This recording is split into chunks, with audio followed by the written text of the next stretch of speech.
Okay. Hey everyone, this is Off the Runner, a Gundam and Gunpla podcast. However, things are kind of different right now, and that's because Gundam news is slim to none. And as always, MVious Cosplay here as your host, and along with me is my co-host. BucketKnight359 because I'm awesome. Alrighty. It has been a hot minute since the last time we got together, hasn't it? Yes, it has been it's been a little bit. Yep. Lots of changes in the world, and it's a lot's changed in 2 weeks. It has. Honestly, I thought we'd be up in flames, typical, I did too. figuratively and literally. True, although considering what the temperature is like here in California, I mean we're pretty much practically frozen at this point. I love Well, it. frozen for us because our cold is like 60, 50, 60 degrees. Although somebody from Michigan, it's just like, oh, that's a good summer's day. You want winter? Oh, okay. Today it was 3. -3. Yeah, I actually had that happen once before. It was raining and it was cold. I was working at my last job, and it was like 40 some degrees. It was cold, rainy. Guy was really he was in his t-shirt, sandals and shorts. And I'm like, "Are you okay?" He's like, "Oh, this is great weather." And I'm just like, "Are you insane?" And he's like, "Oh no, I'm from Ontario." I'm like, "Oh, Canada. Oh, okay, that makes sense. That This this explains it. this this is summer for you." He's like, "Yeah, our last winter, our we got down to like -4, -5." I'm like, yep, that's painful. All right, that hurt my soul just listening to that. It's like, oh, -5. That hurts just thinking about it. Ugh. Everything's on ice. Seriously, I mean, granted, polar bears and wildlife is always nice, but no, I'm good. I'm good. I'm Alrighty, straight. so since there's basically nothing to talk about for Gundam per se That's at the depressing. moment, let's see. I will share my screen right now. Alrighty, so I'm doing that and going to this page on uh, Big Bad Toy Store. My brain just went numb for a second, not trying Yeah, to put my words together because I've been talking all morning basically because of my volunteer work this is true. You have to educate the children's. about the ocean and stuff because I'm Aquaman, kind of literally now. This is true. You have to tell them to save the oceans and the wildlife, or the penguins might rebel. Army of penguins will rise up and Well, take over the world. if you ever saw Batman Returns, when penguins get together, Oh boy. Yes. they can cause some Danny damage. DeVito will lead them. Yes, Not even in costume, just Danny DeVito showing up. exactly. And if you don't want that to happen, protect the oceans because the penguins, they will rise up, they will arm themselves with rockets, and they will come and find you and eat your face. That'd be like I should do that. Make like a horror movie. It's like when the penguins rise up in a Starring world where Danny DeVito. the oceans of the world have collapsed in on themselves, the penguins will rise and And they will find the leader. they will eat your face. Oh my god. Alright. Um, Oh, alright, going that was not how you start this off, but okay. going to the only two things new of Gundam coming out, surprisingly, is this um SD looking. I don't even know what this is. The I X. don't I've heard of this, the XS Gundam, but not this particular line. So let's check it out. It is know. certainly SD, all right, with Yeah. proportions. It it kind of has some. I would say the shoulders and the head. It's kind of double Zeta ish. If you look at the Yeah. shoulders and well, actually no, the head seems look like it's more reminiscent of like the Zeta Gundam. Hmm. But yeah, I like it. Oh It's yeah, got some pretty the big. the big beam sabers. Yeah, definitely double Zeta inspired. Yeah, definitely. Might be a variation. Oh, Okay, blue beam sabers. interesting. I wonder if it transforms. It looks like it might transform. Hmm. Let's see here. No, it does not. Well, this it looks figure like it. doesn't seem to transform. It's probably just high maneuverability or something. That's probably why it looks like it transforms. Jesus, for $54 and barely 4 inches tall. Yeah. Oh, from Gundam Sentinel. Oh, that's why. Please Okay, that explain. I am not familiar with Gundam Sentinel, and maybe some of the fans are not either. Gundam Sentinel was a I haven't heard that name in a while. It was a novel that was written a long time ago, and it was kind of like in the mobile suit uh, kind of sort of a variation, but it had a lot of variation mobile suits. And it Oh, was it's set, the and it was UC era. yeah, it was set during it was either Zeta Gundam or Double Zeta, one of them. And I remember it was supposed to take place. It was after 0083, and it took place somewhere in there. I don't remember. But it definitely had something to do in there. And then you had a lot of different suits that were in. It's been a man. It's been a minute. Um, because I remember there was a GM that was um oh damn, there was a GM. It was the novel GM Novell. Type in novel GM or Okay. NOVL, like novel GM, something like that. I'm getting old. Uh, Oh I God. type in Okay. Gundam. Yeah, Gundam novel GM or something like that. Um Oh, no, no Nouvelle? Novel? Yeah, that's it. Right there. Yeah, that's it. Man, that GM's jacked. Yeah, it's a GM3. If you compare it to the other GM, it's similar. But yeah, that's if you look at the GM3 from the novel, it's similar to that because it has like the little boosters on the shoulders. Ah, I So see. yeah, and then you have the binders.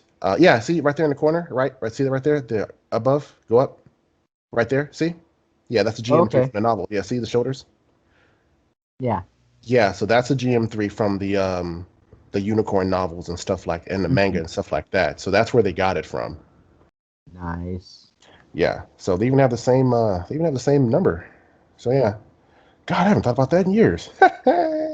I'm surprised with Gundam Sentinel. Like you said, it could be between Zeta or Double Zeta or something. hmm That nothing has of it has come out besides merchandise and some video game appearances. True. I've seen stuff every so often, but not Maybe like um it's not enough like content and story to make it into a movie or a anime series. maybe not. Probably a one and done, one shot type of OVA would be good. True. There's something. I mean, novels are great. Like I found the novelization of um, 3 volumes of Gundam Seed, and I think 2 or 3 volumes of uh, Double O. Okay. They were just novels, and for me, it was very interesting to actually not just it's one thing to watch a mobile suit battle on the screen. It's another thing to watch a mobile suit battle with a picture book or with manga, but it's another thing entirely to actually read how one is described Yeah. with words, which I thought was me personally. I thought it was very fascinating. And I'm sending you something in the messenger because I found that suit just now. Okay. So yeah, I just found a suit that they're showing. So that Nice. might so looking at this right now, this is definitely Where... Facebook Messenger or the Skype Messenger? Skype Messenger. Oh, okay. Let's see. Oh, chats. Oh, okay. Let's see. Hmm. Yeah, that's it. Okay, the XS. Pretty bulky suit. Yeah, very. I mean, it's almost as bulky as Double Zeta. True, but if you look closely, you can see where the some of the thrusters are, and then you look at the back and how big the backpack is. So they compensated for that. Oh, and it has a wing binder on the back. Okay, Dang. so yeah, it's a pretty heavy. It kind of reminds you like the concept of the not Hyakushiki, same pilot though, but the Sazabi. how it's such a bulky suit. It's really heavy, but if you look at where all the vernier nozzles and boosters are built into the suit, you can see why it was so fast and was able to match the RX-93 in terms of speed and agility. Yeah. And it does transform. I thought so. Ooh, wow. The G Cruiser. Sounds like a nice cruise ship. Yeah, click on G Cruiser. Yeah, Very double Zeta looking. Seriously, it looks like the beam sabers. Oh, the beam sabers double as cannons. That's cool. Okay, so the front end here really reminds me of the Zeta. Yeah, definitely. You know why? It's the wing binders, because you had the same things with the Yakushiki and the Zeta, that little thing in the back, the fin in the back. It's funny how most transformable mobile suits have those wing binders. I mean, look at Wing Zero and Wing Gundam. They have the same things. Yeah, definitely. Interesting. Well, we just learned something new today. We done learned something about something that we thought we knew about. That we apparently didn't know about, and now I feel much older than I should be right now. Because I remember hearing about Gundam Sentinel back in high school. In front of me, basically. Huh? You know that thing, that star, and then the rainbow, it says, the more you know? Yeah, this is definitely a more you know situation, I'll tell you that much. The second thing coming out, that price point though, is Jesus Christ. What was a F-91? Metal Build Okay. F-91 Gundam. I've always liked the design of the F-91 because it's so sleek. Yeah. You know, it's smaller. As per the name says, Formula 91 reminds me of basically the Formula 91 racing cars. That's new. Interesting. They gave it some more stuff. Yeah, I only knew that. I've only seen the F-91 having these two hip cannons, not the shoulder ones. Exactly. That's new. Go back to the interesting. That gives it a nice. I like the profile. It gives it an interesting profile. Yeah, I'm so used to the hip cannons only. But the question is, where? Click the second picture over to the right. Here? Yeah, that one. Oh, okay. That's the classic look I know. Yeah. So where do the other ones come from? Yeah, because they're called VSBRs, variable range beam rifles, and they're usually on the back. But the question is, where would the others come from, though? Yeah, the shoulder ones. Yeah, because where would the hip ones go? Because that's odd. I know the hip ones just fold down. Well, they fold down, but they're usually stored on the back, though. Yeah. But ooh, well, all right, that's new. I know it has a bazooka, and I think I like this one. It's growing on me. That's a pose I know for the F-91. Yeah, and see the back. Yeah, those are the ones for the hips. Yeah. So where the heck did those bigger shoulder cannons come from? That's what like the nerd in me. It's just like, I love it, I want it, but I want to understand it. I want to understand this. Okay, that's traditional. The beam shield. It's one of the first Gundams to actually have a beam shield. And then I think it was Victory 2. Yeah. And but then See Destiny jumped in, and well, that became the norm. Yeah. F-91 did it first. True. Okay. This is you know what? I think it's just you get it, and then you just have all these add-on parts. Like, that's definitely an add-on. They look like Gatling guns. Yeah. So I think they give you launchers, but then they retract and show the Gatling.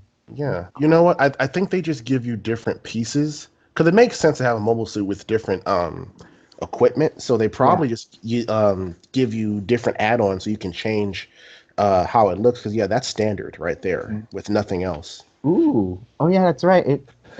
That's before it goes into its I forgot the mode it's called. It's like when he activates and all the after images flow out of him. Yeah, it's been a while. Yeah. I've only seen F-91 once. Oh, but speaking of this movie, on Gundam Info, their YouTube channel, they are streaming the Gundam F-91 movie for a limited time. So if you've never seen it, you better check it out. I'll be sure to provide a link in the description below. Yes. Click the next one. Yep. Ah, there we go. Ooh, the stand. Okay. All right. So basically, you swap the backpacks. Oh, okay. Yeah, you swap the backpacks, and then you just put on different equipment. So okay, that makes sense. That's pretty cool, Okay, though. okay, like those pictures are very deceiving. Like, where did it come from? True. Much heavier backpack, so it looks like the side ones are off to the side, and they still come down. Yeah. Okay, okay, that's cool. It works. 6.7 inches tall, and the F91 being a 90s era mobile suit, it is pretty small. But surprisingly, the F91 Gundam is bigger than uh, any of the wing model kits or mobile suits, I mean. But then Is that again, right? Universal Century, everything's bigger in the Universal Century. True. Very, very true. I'm like looking up different versions of. Oh, I'm trying to I look have, up different. I'm looking up different versions of the F91 to kind of see I know there's an what. F90. There's a F90. There's a RX F91 silhouette Gundam. There's a F90V Gundam F90 VSBR type. Ooh, yeah, Um, see that. Mega Gatling gun, beam saber, hard points, heat radiation fin packs. What was that F91 Gundam called? RS what? Here I will send you the link. Oh, okay. You can see it because I'm very curious. Okay, what are you doing? What are you doing? Okay, Me? there we go. Stop it, computer. There Okay, we go. all set. VSBR type. Ooh, Yeah, I like this. I do too. Yeah, I don't think this is the one we're looking at. It might be a new version of it, but yeah, there's a lot of variations of it. Interesting. I love all the blue though. That's something not many Gundams have besides because it's like you would have the core body be like a good ratio of having red, but the only red is the cockpit door. True. You know what? I think I just found something. What is it? I found the Gundam F91 heavy weapons type. Oh boy. And I think that Alrighty. and I think that might be an inspiration as to what they were trying to go for. Yeah, try that one. Heavy weapons type. Yeah, the you look at the Oh, I shoulder. see it. Yeah, those two are exactly what the other one has. The actual So, figure. So they yeah, kind of, instead of releasing multiple figures, they like, all right, here you go, all in one package. pretty much. I mean, because you got the little missile launchers there, you got the Gatling gun, and got the cannon right there, and And you if you got the, and the fins. yep, Vulcan gun, mega machine gun, 4-barrel beam Gatling gun launcher, 2-tube anti-ship missile launcher. jeez, beam Yeah, shield. Wow. yeah. It's. Look at the go down to the pictures at the very bottom, and you'll see it. That one right there, the Gunpla. Here? Yeah, click that one. Yeah, Okay. and you Ooh, can see. ooh, Yeah. pretty. So that I would like to have this. That's actually pretty nice for a gun, I and would that's the prefer actual. this in the model kit look, though. It Yeah, would but probably that's be it. cheaper as a model kit. True, but I think this might be a model kit though. It looks like it. Probably, it was probably a P Bandai from a couple years ago or so. Possibly. Yeah. So they probably just took the various F91 stuff and just kind of compressed them into like, kind of almost gave it like a striker pack or silhouette pack type of thing. Hmm. And so you can just pop off the backpack and just put on another one, you know? Yeah. So interesting. I guess that's one way it's True, relevant. true. And sadly, for the Gundam stuff, that's all we have at the Oh, moment. oh, well, But damn. um, since this is also giant robots we're talking about, and you and I have our equal share of love for this franchise, Transformers. I approve of this. Oh my God, it's Optimus Primal. Yep, Optimus Primal is getting a collector's quality figure coming out besides Uh, the ones from Hasbro. that's awesome. And this is Uh, by Flame Toys, not Hasbro. you know what? It's this Optimus Prime. I think it's from. another version of Beast Beast Wars Wars. Neo. Yeah, yes, yeah. I And that remember was seeing something about exclusively that. in Japan. It's cool though. I like it. I Yeah. like the whole bioorganic look, and this is how Edwin loses his money. This is This how this look is. of Primal was actually like recently seen in the Power of the Primes series. I heard about that. I haven't seen it yet, but I heard about it. You have to watch it I because probably the should. Fallen is in it, Ooh. Megatronus, and he is voiced by none other than Mark Hamill. Wait, Megatron is voiced by Mark Hamill.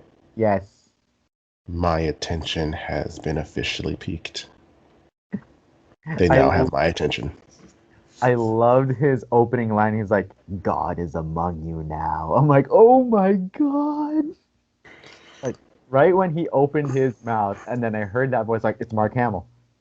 You notice that when it comes to like certain voice actors, it's like you can be watching something and be like, "Yay, this is great," but then you hear that voice, you're like, "Oh my God, it's that person," and it Yeah, just changes the entire whatever you're watching. It just makes it 10 times better. yeah. Like remember that cartoon on Cartoon Network a few years ago called Regular Show? I do. I never watched it though. It's pretty good. It's not really for kids. It's kind of like for people like young adults our age, because like the main characters, they're like college age and they work at a park. That sounds interesting. And one of the guys that works at the park, he's like an abominable snowman. His name is Skips, and Mark Hamill voices him. Well, at least he's keeping busy, and I approve of this. Right? Oh man, that show is really good. You really need to check it out. It's awesome. I'll put it on my list. Right now I'm backed I'm so far backed up with a lot of stuff I'm trying to watch right now. I'll definitely Another put thing it on about my this list. figure, he does not transform, That's a but pity. He doesn't need to. yeah, he just looks awesome. He really does. For $194. I don't know about that one. But Made of diecast, diecast. 60 points of articulation. Huh, interesting.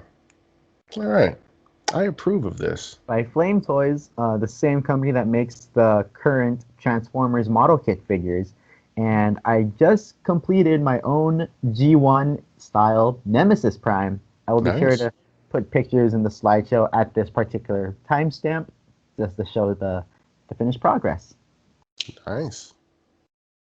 PCS Collectibles, um, I think I'm confusing them with another company, but they make some. I think PCS Collectibles makes the Mortal Kombat statues, the very big, expensive ones you would see at conventions. Hmm. Okay. So let's see, they got some G1 inspired statues coming out. Air Commander So at the Starscream. moment, they have Starscream. Not sure why they would bust out with Starscream for their opening, but amazing. Because Starscream is awesome, and Starscream is actually like one of my top three favorite Really? Transformers. So I'm perfectly fine. I'm perfectly fine with this. Like it's a statue. It looks good. Not the best in the world, but it looks good. Hmm. I would put that on my desk or in a display case and be perfectly happy with it. 9-inch tall statues. And it's Hmm. coming out March of next year. Good Lord. Okay, Yep, that's a little far away. That's like it's when probably you gonna get order pushed order back something too, and order something and then you forget you had it. You ordered right? it, and then it shows up. It's like, what the hell is this? Oh, yes, I ordered that 8 months ago. And then following that is Grimlock. I'd buy that too. The Grimlock King. Good old Ah, grandma. 80s. I love it. Alrighty, moving on. We have Bumblebee coming out. So I think these three are the first initial wave. Hmm. So just going with just statues initially. That makes Yeah. sense. It's not too bad. Yeah, Yeah. it's all right. Not the like I said, they're not the best in the world. I'd probably still buy them and Aw, this gladly. is not to scale. He's Well, if it gonna was be just 9 inches tall along with Grimlock and Starscream. well, if, oh crap! If it was to scale, then it'd be really tiny. Probably about 6 or 5 inches tall. Yeah. Probably about maybe 3, possibly. Yeah, that's way too tiny. I mean, for that price point, no. Sure. I am curious to see what Prime and Megatron would look like these. The best, of course. Uh, And they're the Voyager Starscream, apparently. Yeah, this is the Bumblebee one when his little Uh, 2 seconds of screen time. that wasn't Starscream. That was Blitzwing. Yeah, but on the Cybertron scene, he just showed up for a Oh yeah, second. yeah, yeah, yeah, yeah. You're right. You're right. You're right. I as much as I love the Bumblebee movie, the fact that Blitzwing looked just like Starscream's alt mode was such a letdown. That wasn't a coincidence. Even the color scheme was the same. That Yeah, wasn't a coincidence. It was like, oh, we didn't realize that he looked just like. No, you knew. You did that on purpose. yeah. I forgot who the director of the movie is, but I was watching the Comic-Con panel in 2018 on they were streaming it, and then when he said that's not Starscream, that's Blitzwing, there was like a unanimous "Oh no" in the crowd. Yeah, that's how you piss off your fans. It's like, oh, how could you fans think that was Starscream? Oh, I don't know if it looks like a duck, if it quacks like a duck. I mean, hey, it's obviously not. But Like Blitzwing straight up had the yellow cockpit and the red trim. I know. But hey, that's the thing. I will say though about Bumblebee, the movie, Yeah, it did show that they could do something with the CG because honestly, best part in the entire movie was the war on Cybertron. It was yes, done. It was done. That's what happens when you have CG done on a movie's budget, and they could and the take that and they could make an entirely movie. new Transformer series or movie with those Make the next graphics. movies on Cybertron. Make it the war before Earth. Yeah, and they would make, and if it looked like that, and everyone had, if it looked like that, they had the original voice actors, and everyone looked supposed to look, because Michael Bay did his Transformers movies, and everyone looked different. He took creative license, which okay, whatever. Here, they're like, oh no, this is how they look. They look just like they used to do. They did in the original, and you're And just you like, could thank tell you. which Decepticon is who. They're not all a big gray mess. Exactly. You're like, oh, there was Soundwave, there was Shockwave, there was Starscream. You saw Ileta, you saw RC, you saw uh, Ratchet was Wheeljack. properly white and red, Yeah, and you saw Wheeljack. He looked exactly the same. not So it's some so it's, robotic freakish Einstein. yeah. And then you had Laserbeak and you had Ravage, and it's like, my No, God, it you was just guys did Ravage it. in the Bumblebee movie. I thought it was Laserbeak too. No, Laserbeak didn't show up. You sure? Yeah, I I gotta was watch just it again. watching the movie like 2 days ago. Maybe I was wishful thinking on my part. But I mean, for me, I'm like, if you just took that and made, like, let's say you made a series, and then you took the series and said, all right, here's the series, it's a series, it's a series. Then you make the movie. The movie is when they leave Cybertron for Earth. Yes. That's the movie. And then you end it right as they arrive at Earth. Excuse me, when they crash into Earth and when they crash into the volcano, Yeah. that's when you end the movie because you know what happens after that. That's when G1 starts. Yep. If they did that, they would make so much money. Exactly. And like And you it could would even build up how Prime came to be Prime. exactly, just like you can make a few seasons of it and you can start with, Megatron. The first half is, Megatron. You can start with Megatron in the pits as a Yeah, the minor, gladiatorial as pits of Chaos. yeah, as a gladiator, and people could see his rise and like, oh yeah, Megatron's an evil son of a bitch. But you look at his rise and you're just like, huh, he actually makes a few good points. Kind of like when you watch the Joker in Batman. He's Yeah. crazy, he's psychotic, but like if you listen to him, you're just like, but he actually does make one or two very good points. Yep. So it's like, well, evil. But if they did that, I mean, they could make so much money. But then they got the War for Cybertron that's on right now. Oh yeah, and that's basically Uh, covering it. yeah, which is still a good show. I mean, It is. I've I am seen, so excited for Earthrise. I am too. It's gonna be awesome.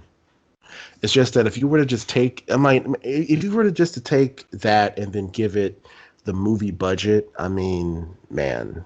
Yeah, exactly. Like, So speaking of Earthrise, like, um, some of the toys, I'm like, it's cool, but like, the recent, like, the toy line from a few years ago, the Prime Wars trilogy, which had mhm. Combiner Wars, Titans Return, and Power of the Primes. Those toys were big. Like, Yeah, they were tall, especially the leader class toys. Now they are about like not even close to 8 inches tall. about the size of your, slightly larger than your average action figure. Yeah, Because exactly. I have a few of the Earthrise toys here. I have that Megatron and that Prime right there from Yeah. Earthrise. I From the also trailer? have, yes, I have the Starscream and I have the Cybertronian form of either Skywarp or Thundercracker, one of them. Okay. But I just need two more to have all the Seekers. Yeah, because like well, I don't have him out right now, but Power of the Primes Optimus, uh he's about close to 10.5 inches tall, and that's leader class. Hmm. So it's Interesting. like I'm wondering like why did they downsize so much in a span of 5 years? Money, probably. Probably. But the cool ones, though, they are straight up their 80s look, their G1 look. I Uh, mean, uh, you could find Skylinks at Target still, and that guy is big. It's a I big just box. I just saw him not too long ago. But yeah, Skylink is there. Astro Train's pretty big. He's a good one to get. Yeah. Like, I think the only War for Cybertron trilogy figure I have at the moment is the Leader Class Shockwave. Nice. Let's see. I want to get that one, but I haven't. I impulse bought him at Universal Studios. I was like, it's my boy Shockwave. I'm not mad at you. He's leader class, but he has like a bunch of additional add-ons. So when I first saw the box, I was so confused. I'm like, what is this? Why does he have all this stuff? I mean, Shockwave was a scientist. I mean, For Lord only knows. science and logic. Yeah, Lord only knows what he did to himself. Yep. Oh, science So and I usually logic. keep him like this though. Nice. I Just miss keep him in his Transformers. true form. I miss Transformers Prime. That was a good show. I know. It's a And I fantastic show. yeah. Someone found a way to make him his laser gun. Wow. I mean, he Okay. can't transport. That's not his official transformation, but okay, I'll take it. Hey, you know what? Creativity is the way to go. Yep. His official transformation, though, according to the actual figure, and I'm gonna assume this is it, if he were to transform in the current series, would be this battleship? It is a Cybertronian form, so they can kind of Yeah. take some liberties with how it looks, but that still looks pretty cool. I mean, I miss the days when he would just turn into a giant gun. Hey, you know what? They just want to take some liberties. I mean, Megatron doesn't He's a tank necessarily turn now. into the gun anymore. Yeah, I mean, because they can't sell that toy anymore, sadly. Yeah, true, true. But giving Megatron some, flight and tanks and stuff like that is still. Dinosaurs, dragons. Yeah, yeah, he's gone through a lot. He's gone through a Right. lot. All right. So, I do have some show notes specifically for Transformers. So, Yeah. favorite series. I think of just about a minute or two ago, we both agreed on this. Transformers Prime. Favorite series. I'm gonna go with Beast Wars. Okay. Beast I'm gonna Wars. go. Yeah, Oh, Beast Wars followed by I mean you got G1, which is always there. I mean, I don't really count G1 because G1 is you can't not like G1. So yeah. G1 is always there for me. I can watch it any day of the week and still But be a aside kid. from G1, it would be Beast Wars for you. It'll be Beast Wars and then followed very closely by Prime. Okay. Because both series are fantastic. They're very well done for the times that they were made. Um, and 'cause I think between Beast Wars and between Beast Wars and Prime, I think you got at least what 2000 actually about what 20 years between the two, I think. Yes, Something like about that, 95, 20 years. 2005. Yeah, about 20 years between the two. So to see, CG back when it was just starting, and then just look at CG now, it shows you how far everything came. And even then, like click on one of the pictures, and you can get a close look at it. Even then, it's not the best, but at the same time, it's still that's a terrible quality picture. Oh, sorry. Oh dear God. But at the same time, it still holds up really, really Oh, well. here we go. Here's a good. Um, which I'm gonna throw a fun fact in there is that that's better. I'm gonna throw a fun fact in there that uh, Beast Wars was made by Mainframe Entertainment, which is the same company that put out Reboot. And a lot of the voice actors would go back and forth in between the two series. The guy who does Optimus Primal, he does Optimus Primal in Beast Wars, but he was also like some of the binomes in Reboot. And whoever listens to this podcast will, when I mention Reboot, they'll know what I mean. Because Reboot was one of the first TV shows that had the UCG Oh, consecutively. And then after that, I think a year or two after that, Beast Wars came out. But yeah, look up Mainframe Entertainment, and and they're both it's a Canadian based studio, Vancouver, I think. And matter of fact, funny thing is, I think it wasn't Mainframe, but the Ocean's Dub, the company that did the Ocean's Dub of Dragon Ball Z, they were Oceans was Canadian based. I don't know if they had anything to do with Mainframe, but definitely Canadian based. Um, but the like for example, the voice actor of Cheetor, for example, he was the voice of Bob in season 3 of Reboot. So oh. yeah, so a lot of the stuff went back and forth depending on what you were looking at. Mhm. So yeah, it's funny how all that's connected because Mainframe was one of the first companies that really tried to push the envelope with it, and then with Reboot. If you were to watch Reboot and Beast Wars side by side, which I happen to own all of, you look at the beginning, the first couple seasons, and then you look at their final season and how cleaned up the CG actually was. Mhm. So that right there, it just tells you how far everything has really come. And then you have Prime coming out 20 years later, looking the way it did. So it just shows you how everything, from start to finish, how everything kind of went. Almost similar to like the evolution of Gundam when you look at the 1979 versus now. Yeah, definitely. And then when you watch the origin and then you kind of compare the two, it's like, whoa, it really has come a long way. Yeah, and the story for both Reboot Hmm. and Transformers, they were fantastic. They were absolutely fantastic. The story, how the story ties into G1 is fantastic. How the first episode, you don't know where you are. You think, oh, this planet has two moons, but there's a cheetah. It must be Earth. And then you find out what's really going on, and how the past was. So for me, it was a really good show that was really well written, had a great cast. I mean, not only that, but you just gotta love Megatron. Oh His yeah, and how he Corey Burton as Megatron was amazing. I mean, you just hear him, and then he's like, "Yes, it's Mhm. Yeah, it's just great voice brushing the acting." teeth of his T-Rex head. Exactly, and you know what? It's the characters have like a realm of they have depth.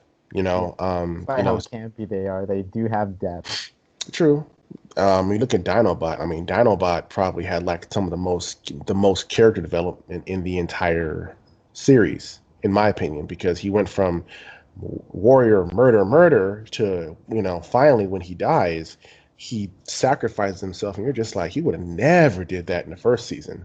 Hmm. So it's when you look at stuff like that, and then you look at how Megatron is just arrogant, he's evil. But when you look at it, he always makes little points like, you know what, it just didn't work out, but you know what, I placed my bet here, here, and here, and his plans worked out from there. Then, if you want to jump forward again, go to Beast Machines, which is the sequel to Beast Wars, which shows what happens right after they leave Earth in season 3, and how Megatron took over Cybertron. And Beast Machines was a very good show because it kind of shows Megatron's. It shows how smart he is. It shows how arrogant, evil he is, but it's really good development and how it ends the series. Um, it's interesting how it ends the series because what ends up happening is it sets a stage for something new, but they never kind of went any farther with it because Beast Machines, in terms of timeline, is the most current in the Transformers timeline. Everything else is G1 and before, or G1 basically, because Beast Wars is pretty much set after the original war between the Decepticons and the Autobot. Autobot. Yeah, so it's funny how the time works and everything, but it will be interesting to see if, where they go in the future, and what happens. Because obviously, you see how Cybertron is just all jacked up in G1, can't support the population, no energon.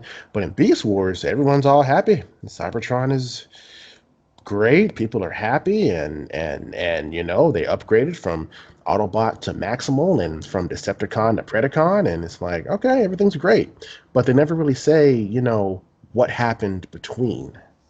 So that's what I'd really like to see. Is like they say, okay, what happened between G1 and Beast Wars? Because obviously the Autobots won. How did they win? It was even made known that, the original Transformers, I think, the Maximal Elders, I think, were like, I think Ratchet and Prowl and some of the other original Transformers who served with Prime were um, part of the leaders of Cybertron. So it kind of makes you wonder, okay, well, we know what happened to Prime, and then Hot Rod got Prime, got Yeah. the Matrix, became Rodimus. But the question is, okay, by the time of Beast Wars, what happened to the Matrix of leadership? Where did it go? Who's the next Prime? That's never mentioned. And then True that. you see the Matrix in the original G1 Optimus Prime at the end of season 2 and the beginning of season 1. I mean, of season 3.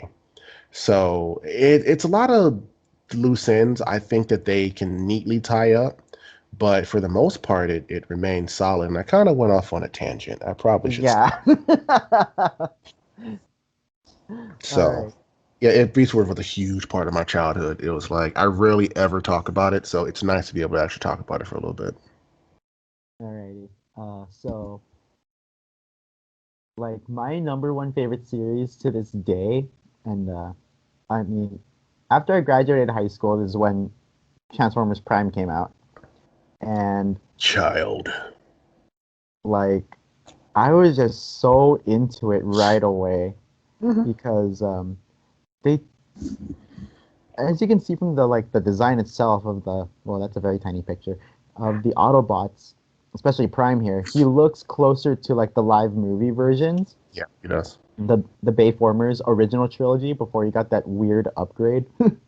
um, but the color scheme is straight up G1, and it's just that really good voice acting. The first few episodes are kind of a grind to get through because it's like, oh, you're introducing the characters. Who are these human kids?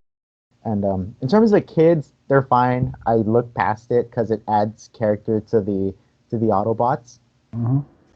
and just the fact that Frank Welker is back voicing Megatron and Peter Cullen is Prime as it should be forever, in my opinion. As it should be. You are correct, sir. Yes. Um, yeah, like it. Speaking of that, going to Frank Welker as Megatron in the live movies, it just irks me so much that they didn't choose him to be Megatron right away. They went with Hugo Weaving. I'm like, what? Yeah, I know. Like, and then sure you bring in Welker to play Soundwave in Revenge of the Fallen, but he's barely in it. and then all of a sudden in the fourth movie, was that one the extinction one or whatever? The one of the Dinobots? Uh, yes, I believe so. Yeah, and then you bring Welker to play Galvatron? Yeah. Which, you know what? I can, as long as they brought it, I mean, technically it should have been Leonard Nimoy, but, he passed Yeah, away. but sadly he was long past by then. This is true. But, yeah, he could have, yeah, they could have did it before. Hmm.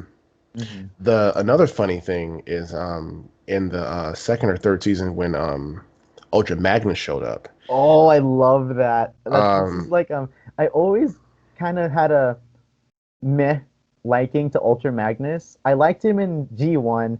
I didn't really like him in Transformers Animated, but when he showed up in TF Prime, oh man, I loved it. He was like to the book, like following the like military code and everything. oh yeah, he made perfect sense. I mean, considering who Ultra Prime, I mean, he Like was his literally, second in command. yeah, he was second in command of the entire Autobot army. Hmm. Like when Prime wasn't there, it was like his was the voice of Prime, so it makes sense.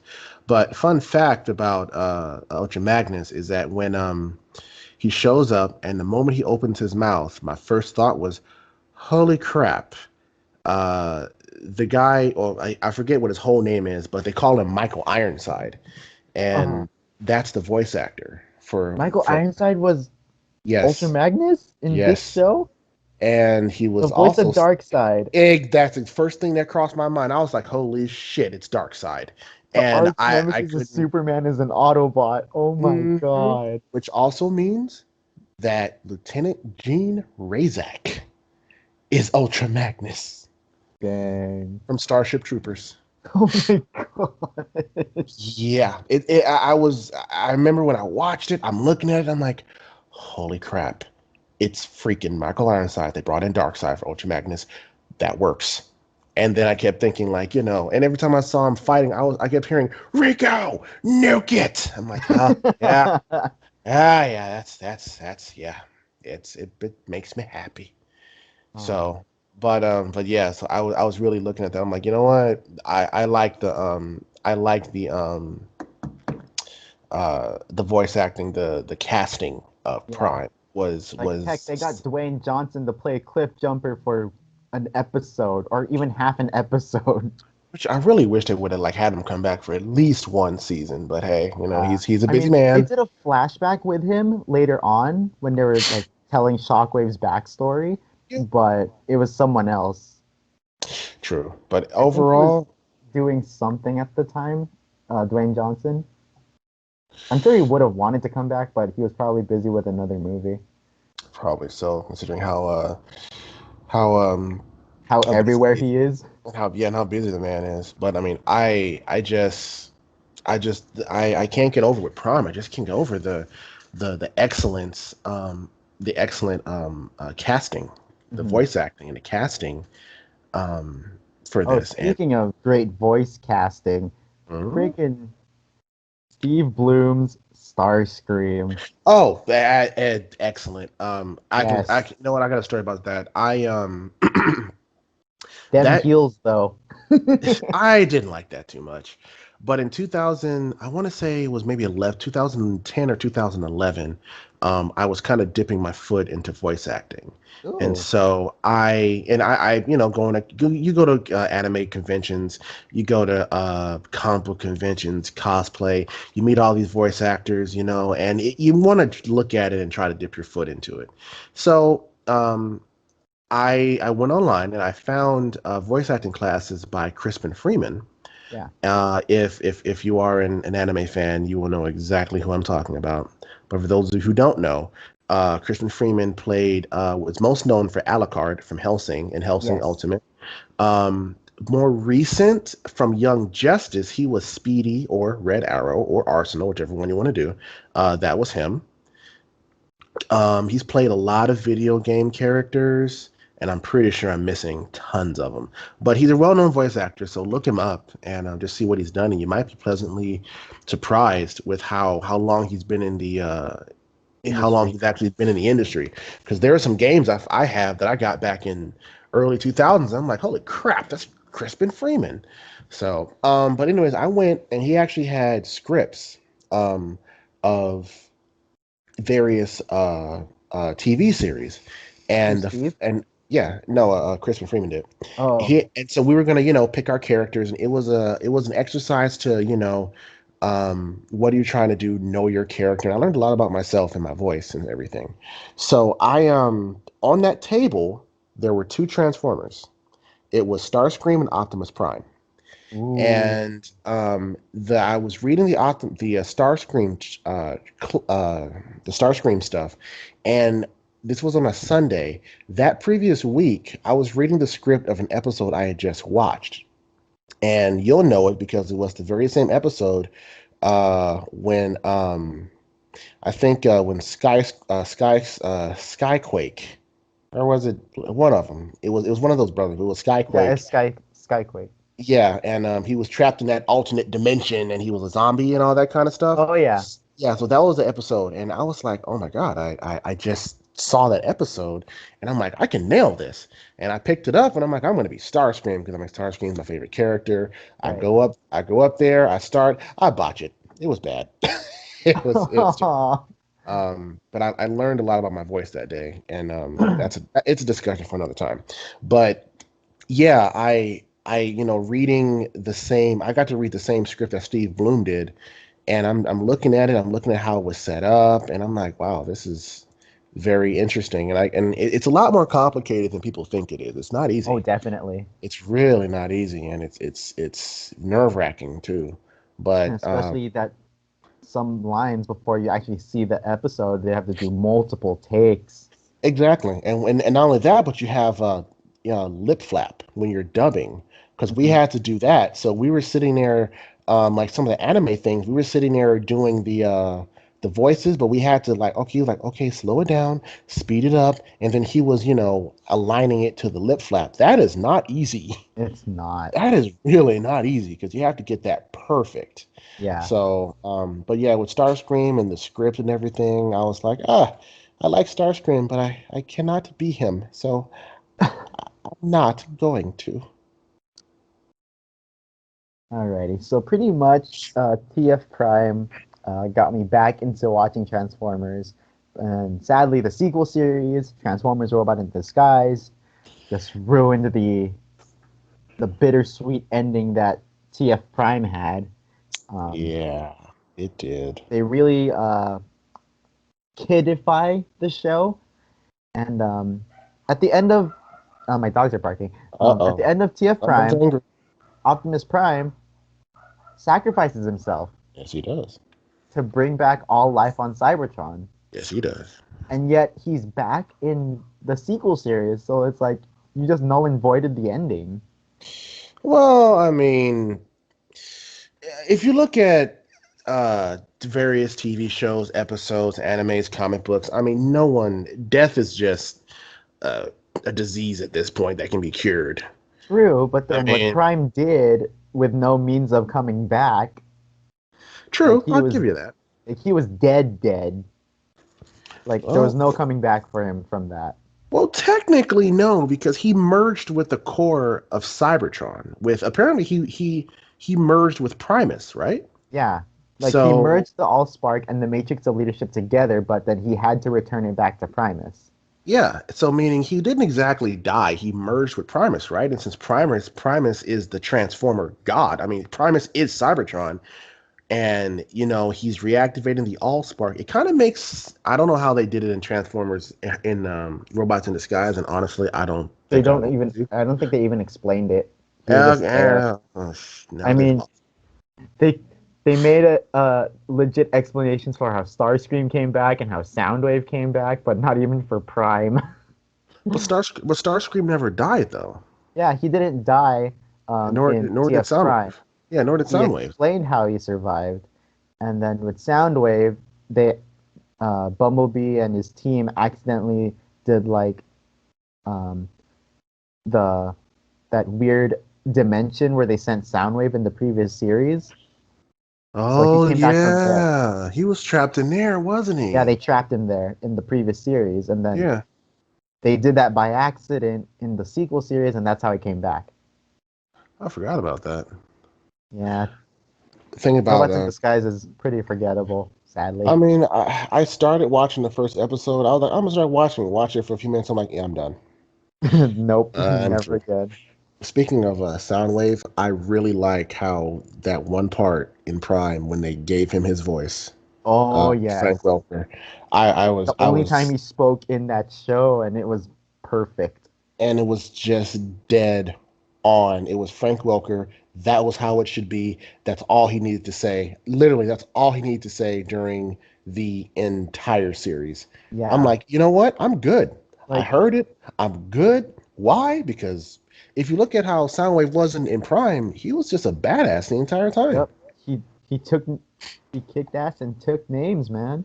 Literally, he was like, oh, we need help, and he didn't say anything. He's like, okay. He just opens up the portal, goes through, beats some ass, comes back through the space bridge, and is like, okay, I'm done. As Knockout said, it's always the quiet ones. Oh yeah, the fact that he's loyal and quite frankly, he's psychotic. Oh yeah, It's crazy. definitely. I Oh, mean, heck, that's he even has some dark energy on flowing through him because he got the purple lines, the highlights, just I don't like Megatron. I don't know if he does. I think he's been like that since we met him. I don't think he has Dark Energon. Really? Because, no, because Because it was stated that Megatron is the only one who can really metabolize it. true, but in some scenes it was more purple than blue. It could just be his. If you look at his design, it could just be him. It's possible considering how strong he actually was. Because True. because Soundwave was freaking ruthless, man. I Like, mean, he took down Arachnid with one hand. well, yeah, true, true. He was cold, calculating, and he also oh god, like I would hate to fight. If if I'm an Autobot and I'm on a bridge and I got Soundwave on one side and Shockwave on the other, I'm in Like trouble. Shockwave. I'm in trouble. I'm just like shit. I'm Well, dead. speaking of the scientist, uh, this version of Shockwave is definitely my all-time favorite version. I mean, for a scientist, he got jacked. Hey, you know what? I personally think he just experiment. I was thinking the same thing. I'm figuring. No, if I'm a scientist, if I'm a robot scientist, I'm pretty sure I upgraded Augment myself. myself. It's like look at the cannon. You look at that cannon and tell me that he did not modify himself. He definitely modded himself. It's like that cannon. The only character who has a bigger cannon is Megatron. Yep. Not even He was not like, even I want not to be even like that. yeah. Not even Prime has weapons that big. Here they're just like normal blaster cannons. And like, I was okay with him having a red mono eye. It gave a more intimidating look, Of especially because course. they definitely took inspiration with the Bayformers look of Shockwave, Hmm. considering that he had the red eye in that movie and he had all the spikes. Yeah, but they gave them the right coloration, and Yeah, they did they a definitely made him more successful purple.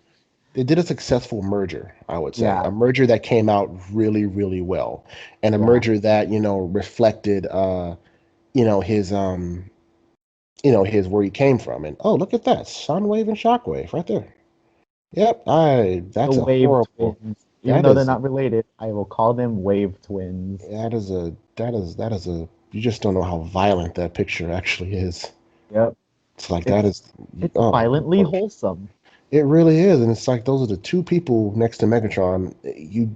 Jesus, you just don't want to mess with them. Like, you could probably persuade your way out of a fight with Starscream, but these two, no. No, no, because Soundwave would rip you apart, and Without a then word. Shockwave would just be like, "No, leave his head and his spark. I need that." Ice it for my experiments. Like, Pretty much. you'll either end up on a petri dish for him, or he'll vaporize you before after saying something very, very smart. True, and then he'll talk trash to you. Just he'll make you feel like a dumbass while he's beating you up. Isn't that the way to go?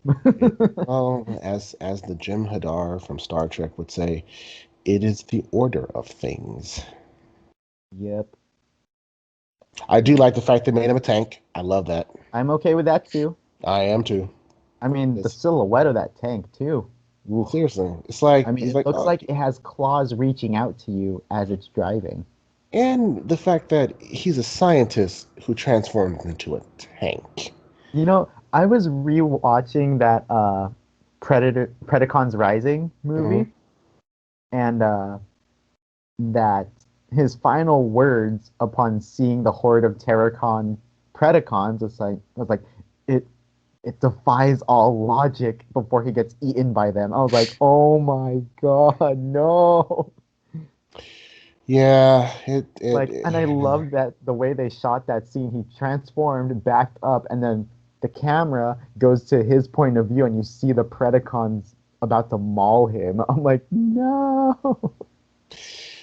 it it makes sense with it's like you kill him off, and then he's a logical creature, and it's just like, well, this defies all logic, dead. And I find it ironic that undead resurrected Predacons is what killed him, When he was who the one was who trying resurrected to them in the first resurrect place. Predacons.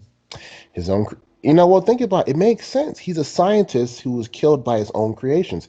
It Yep. makes sense from a story perspective, which goes to show how excellently written the show Exactly. is. And then when that happened, I just thought of Jurassic Park. Life uh finds a way. Found a way, all right. Yep. Found a way. Shockwave got hoisted by his own petard. And you know what? It happens. But Yep. it's once again, it's just like the little subtle things that is that a Ravage USB drive? Yes, but it says $5.31, so I'm gonna guess this is Uh, a recast and a non-functional knockoff. I And I never even heard of the store, so Me I'm gonna neither. go I still kind of want it, but I probably with wouldn't buy it from him because I suspect some foul play. But exactly. I still go on record saying I want that. Oh, and before we move on to my next question about Transformers, how awesome was this version of Unicron? Oh, how he merged with Earth?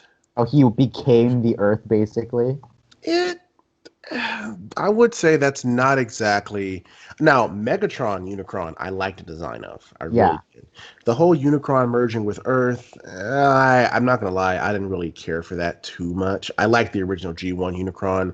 same. I Uh, do too, but the fact that the core of Earth is Unicron's spark, that really raises the stakes of him resurrecting fully. yeah, and it was kind of like a question like, oh, Unicron is Earth. And I'm just like, all right, and I thinking like from the writers, I'm like, okay, guys, you kind of wrote yourself into a corner here. So, excuse me. So what? Like, what are you guys gonna do here? Like, if he resurrects, he destroys the Earth and That's all that other basically good it shit. But then they stopped him, and he was dormant like forever. Um, until Predacon Rising. yeah. But I and with the this by the time this uh season one ended, when the whole Unicron part, that's when initial trailers, or I think writing for Transformers Last Night came out, and Hmm. that's they were going to be doing the Unicron is Earth plot, but sadly, the movie was terrible. Yeah. I mean, this was executed much better than that movie. I mean, the whole Unicron of Earth thing in Prime, it looked good. It was filmed really good. The Mhm. acting was good, especially the fight. One of the best scenes in my opinion, one of the best scenes in the entire series was the fight with the antibodies. Oh yeah, Um, when Prime and Megatron were fighting yeah, together. and Oh, not only that, but on a side note, Prime had one of the best soundtracks that I have ever heard in a definitely. Brian animated Tyler's series. music was great. And there's actually a few songs that weren't included on the soundtrack that I really had to search out for. Like that song that was playing when they were fighting together. Mhm. You can't find it on the OST. You got to look for it. Oof. But yeah, it was the soundtrack was great. It was a really good thing. Then you had like the stars brought the Star Saber in, which was really a really awesome thing. Oh, it was so. Um, the And then the various, Dark Star Saber. which was still cool. It's just so much. It was so good, and people saying no, they should do more with it. And after Predacon's Rising, I wanted to see more, but I thought, you know what? No, sometimes when you have a good series, you have to end it and let it stay. Exactly. You have to, and it hurts to say it, but sometimes you can do more damage when you revive Continue something. going. Exactly. And Transformers Prime, and I know that due to production, I know that they were supposed to have 4 seasons, Yeah. but budget and stuff, which is why And season 3 also, was kind of rushed. I think that uh, this was one of the most expensive Transformers series to make, I wouldn't be surprised if you look at especially the because of the way that they had, and with animating, from my understanding, facial expression is one of the most time-consuming and most expensive things to animate compared to anything else, because those are uh, always moving no matter what. true. But then again, with Transformers, you can kind of cheat a little bit because some characters don't have any facial features, so you can kind of cheat just That's a little bit. true, but in the case of Transformers Prime, majority of everyone has faces.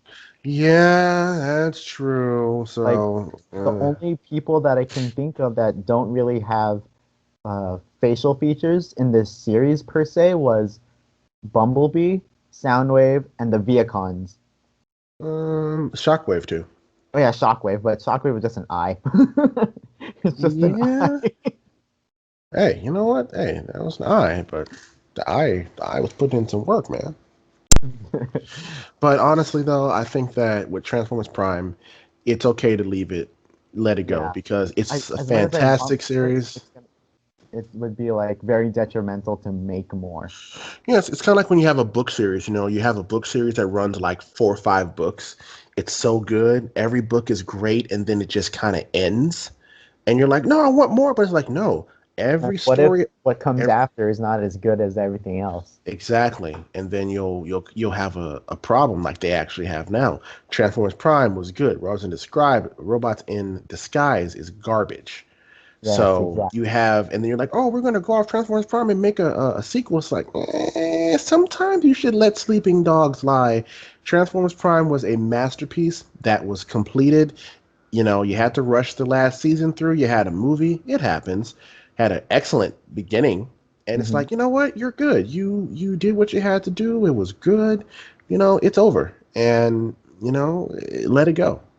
It hurts for Exactly. me to say that, but I mean, sometimes the best thing you can do with a really great series is just let it go. Yeah. You Speaking know, of this series, did you manage to get any of the toys from this series?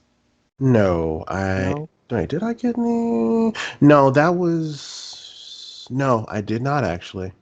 I think the I only was, one that I have to this day from the series was Shockwave, I think. makes Like, sense. I was still hardcore collecting Gundam at the time.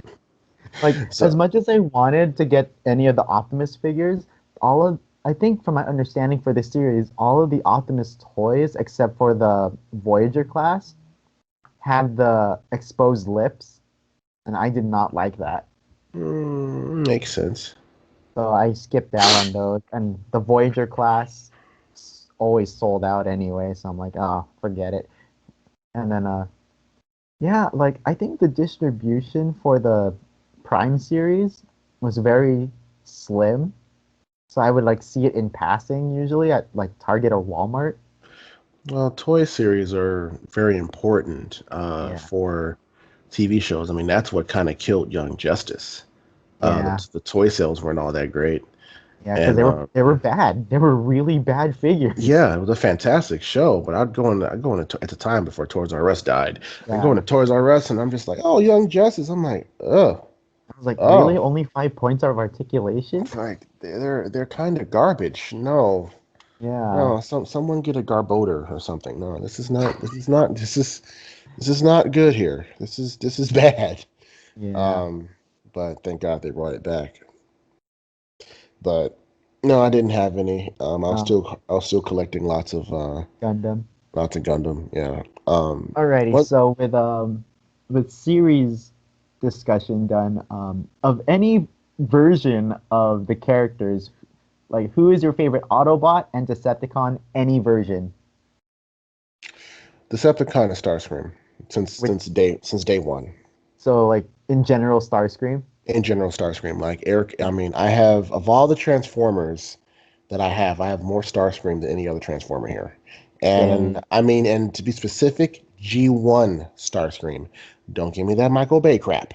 G1 Starscream. That's what I'm Chris talking Lauda about. for the win, and and Steve Bloom for the win, and I forgot who the current voice is from the I Siege. mean, And Starscream from Prime is okay, but yeah, when I think of Starscream, I think of G1 G1. Starscream with his original voice, and I don't know why. I mean, yeah, Starscream was conniving, he was a coward, but for some odd reason, I'm just like Starscream's my guy. He's my man. He's Air Commander Starscream of the Decepticon Battle Fleet.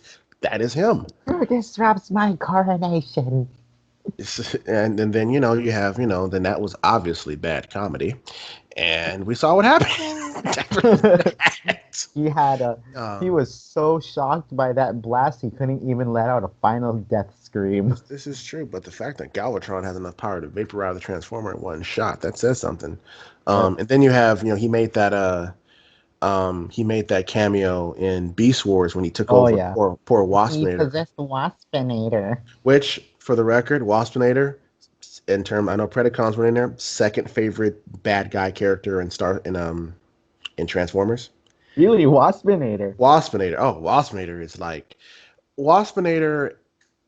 It, it, Waspinator was fantastic. Waspinator was the comic relief that we needed, and everyone knew one day Waspinator was just gonna be like, I can't take this no more. And finally, in season 3, he was like, no, I'm not doing this. Screw you guys. I'm leaving. He flipped. He completely flipped out and was like, no. And I'm like, yes, Waspinator. They blew him up after that. They shot him and blew him up. But I was like, Waspinator stood up for himself. And I mean, the voice actor for Waspinator was just an awesome character. I really thought Waspinator was awesome. I loved every minute of it. Um, but in terms of Autobots, let me think about that one. I mean, obviously, I love Prime. I'm going to put Prime aside for a second. Okay. I'm not gonna count Prime and Megatron because Yes. yeah, I'm not gonna count them. Um, Oh, what should I do now for my list? really, Marvin, that's so. Whenever someone asks me who's your favorite character in a series, I always omit the main character Like, I because can't. Okay, I'm gonna need to think a bit for the Autobot side because my well, I mean, Decepticon side, it's Shockwave. It's definitely just yeah, Shockwave. yeah, Autobots. Whoo, that's a little rough. Give me like 30 seconds. Okay, Let me I'll let me go let on me. my Decepticon side then. So for my side of Decepticons, it's my number one is definitely Shockwave. Of But in terms of version, as I said before, it's definitely Prime, TF Prime, Shockwave, the I can big, respect that. huge, like hulking scientist that goes against literally every single stereotype of a scientist would be. Very scrawny and lanky, but no, TF Prime Shockwave is a nerd you don't want to mess with. I mean, he is a tank. Literally, he's a tank. Yeah. He's literally a tank. I can respect that. I mean, um, he's a good transformer. No, stop texting me. I'm busy. So, second to him would definitely be Nemesis Prime. We haven't had a proper like well, mostly the Nemesis Prime from Transformers Armada. He wasn't Yeah, of um he wasn't a Decepticon or Autobot because he was made by Unicron. yeah, he wasn't real. Yep. And then um, in the um, G1 style, like if Nemesis Prime in the G1 style, it looks perfect. Um, there wasn't really a Nemesis Prime in G1 per se, but uh, in the toys, I mean, just like Venom and Black Suit Spider-Man, those Yeah. toys sell. Oh Nemesis yeah. Prime merchandise sells. It's a freaking evil prime, man. I mean, why not? Yep. I'd buy it. I mean, look at this. Like, wow. That's awesome.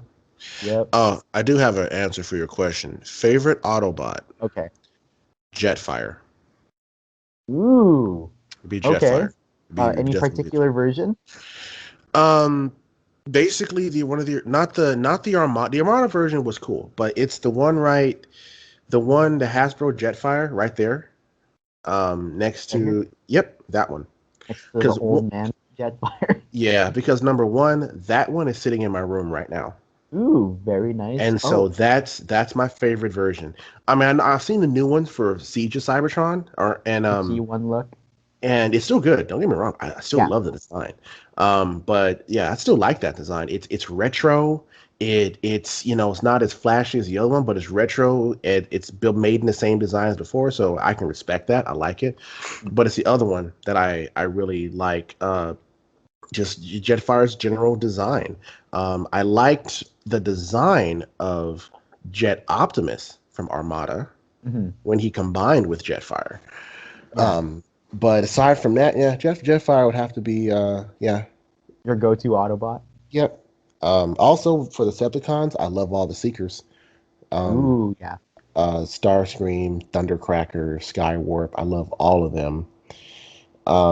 I think my next down on the list would be my good friend Metroplex.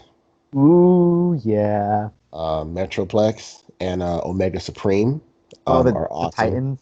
Yep, they're awesome. Actually, I have that Metroplex, that one right there, sitting right behind me. This one? Yep, I have that one. Nice. Yep, I The have it. big boy. Yep, it was oh God, it was 2013 when that one came out. Okay. I think it was an Cool. STC exclusive, which I found at wait for it, Frankensons. What? Yeah, I found the big box and everything, and the big huge Nice. box that came in, and I was like, oh yeah, I'll give it to you for 150. Now in my head, I knew how much it was, and I was like, deal. Nice. And I just slowly walked back to my car because I'm just like, this guy had no idea what he just let go. So you got it for a steal deal.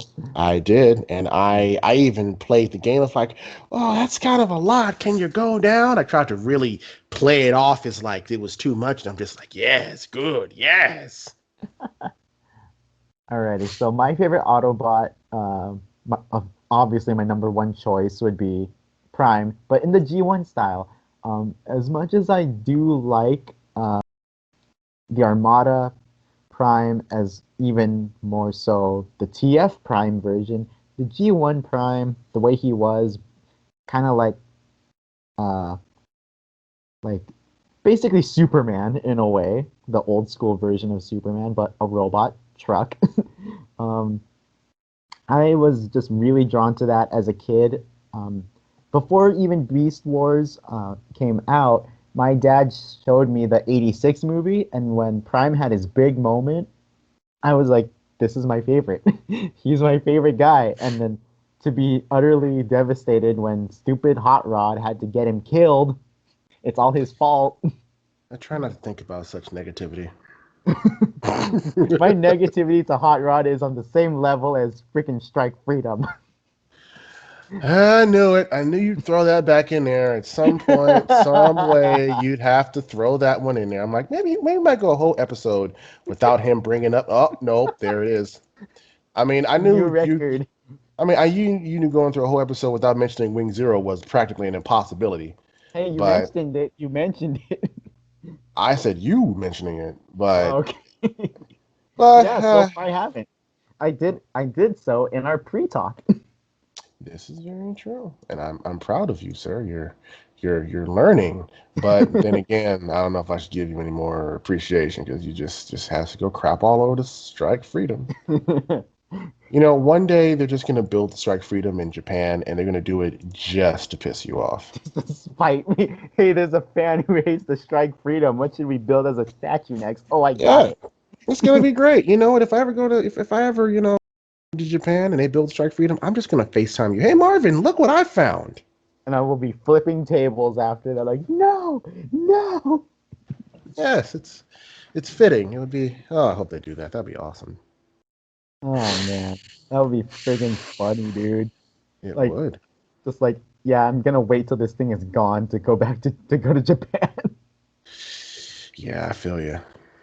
So like, yeah, Prime is my number one favorite Autobot, but second to that would Did that pretty say much be PlayStation Optimus Prime? Do you see that? what?